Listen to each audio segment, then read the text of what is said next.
Chapitre 6. Le narval. Si vous découvrez cette chaîne pour la première fois, abonnez-vous. Nouveaux épisodes chaque mercredi. Le café s'appelait le Narval. C'était à 2 rues du studio, sur une placette que Sandrine traversait parfois le soir en rentrant de la fac, sans jamais s'y arrêter. Elle n'était pas du genre à s'arrêter sans raison dans les endroits publics, sans un livre ou un carnet pour justifier sa présence.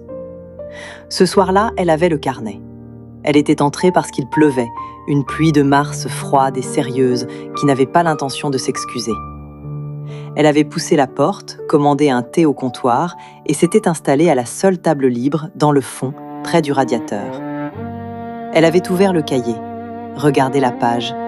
Il y avait maintenant une dizaine de pages décrites, des fragments, des phrases courtes, quelques paragraphes plus longs écrits les nuits difficiles. Ce soir, elle voulait écrire quelque chose sur le printemps qui tardait, sur cette lumière parisienne de mars qui promettait et ne tenait pas encore. Elle cherchait encore la première phrase quand la chaise en face d'elle racla le sol. « Je peux ? Toutes les autres tables sont prises. » Elle leva les yeux. Un homme, la trentaine, manteau ouvert sur une veste, les cheveux encore humides de pluie.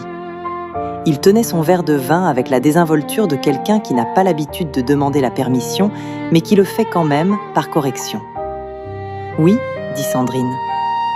Il s'assit, posa son verre, sortit son téléphone, le regarda une seconde, le rangea. Sembla décider que le téléphone n'était pas la bonne compagnie ce soir. Ils ne se parlèrent pas pendant un quart d'heure. Ce fut lui qui parla le premier, et ce qu'il dit n'était pas une entrée en matière calculée.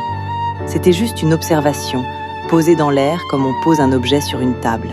« Vous cherchez quelque chose à écrire ou vous attendez que ça vienne ?» Sandrine le regarda. Il regardait le cahier ouvert devant elle, la page vierge, le stylo posé en travers. « Les deux, dit-elle. Ni l'un ni l'autre. Je ne sais pas. » Il hocha la tête comme si c'était une réponse parfaitement satisfaisante. C'est souvent comme ça. Elle attendit la suite, la question sur ce qu'elle écrivait, la curiosité polie. Rien de tout ça ne vint. Il but une gorgée de vin, regarda la pluie sur la vitre, sembla tout à fait à l'aise dans le silence. Ce fut cette aisance qui la fit parler. « Et vous, vous attendez quelqu'un ?»« Non, j'évite mon appartement. »« Pourquoi ?»« Il y a un problème de plomberie depuis 3 semaines et le son me rend fou. » Elle rit, un rire bref, surpris, le genre qui sort sans qu'on l'ait décidé. Il sourit aussi, et dans ce sourire, il y avait quelque chose d'ouvert, de sans calcul, qui lui rappela vaguement Émilie. Il s'appelait Antoine. Ils parlèrent pendant 2 heures. Pas de ces conversations où l'on présente une version améliorée de soi-même. Antoine posait des questions directes, écoutait les réponses sans les commenter tout de suite. Et quand il parlait de lui, c'était avec une franchise légèrement désarmante. Il avait fait une école de commerce, travaillé sur des projets d'entrepreneuriat, rien de très grand encore, quelques tentatives plus ou moins réussies, mais il apprenait vite de ses erreurs et c'était l'essentiel. Il parlait de l'échec avec une désinvolture que Sandrine trouva d'abord déconcertante, puis progressivement fascinante. Comme si rater n'était pas une catastrophe, mais une donnée, quelque chose qu'on intègre et dont on repart. Elle lui dit qu'elle était en médecine. Il hocha la tête. « C'est ce que vous vouliez faire ?» La question était simple, trop simple. « Oui, » dit Sandrine. Il la regarda une seconde, pas avec scepticisme, juste attentif. « Qu'est-ce que vous aimez dans la médecine ?» Sandrine ouvrit la bouche, la referma. Ce n'était pas le même silence que dans la chambre 14 face au professeur Larcher. C'était autre chose, une honnêteté soudaine, inconfortable, qui lui interdisait de donner la réponse préparée. Elle chercha, vraiment chercha, dans les mois écoulés, dans les amphithéâtres, dans les couloirs du service. Elle chercha quelque chose qui ressemblait à de l'amour pour ce qu'elle faisait. Elle ne trouva pas grand-chose. « J'aime l'idée, dit-elle finalement, l'idée de soigner, mais la réalité, c'est différent de l'idée. C'est souvent comme ça aussi. » Il dit ça doucement, sans jugement. Puis il demanda « Et en dehors de la médecine, qu'est-ce que vous aimez ?» Sandrine le regarda.